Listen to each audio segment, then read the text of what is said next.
તો સરકાર ટ્રાફિક નિયમોને લઈને વધારે સખ્ત બની છે। જ્યાં ટ્રાફિકમાં દંડમાં વધારો કરવામાં આવ્યો છે, ટ્રાફિકના દંડમાં વધારો થયો છે, ત્યારે સરકાર નિયમોને વધુ આકરા બનાવશે।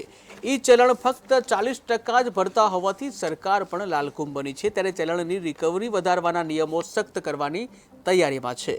ત્યારે ઈ મેમોનો દંડ 3 મહિનામાં નહીં ભરો તો લાયસન્સ જપ્ત થશે। આ સાથે જ 2 ઈ મેમો પેન્ડિંગ રહેશે તો વીમા પ્રીમિયમ છે એ પણ વધશે।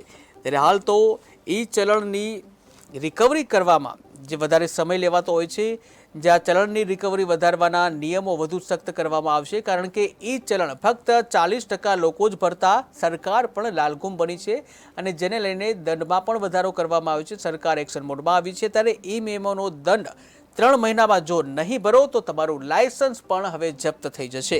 આ સાથે જ 2 ઈ મેમો પેન્ડિંગ રહેશે તો વીમા પ્રીમિયમ પણ વધશે।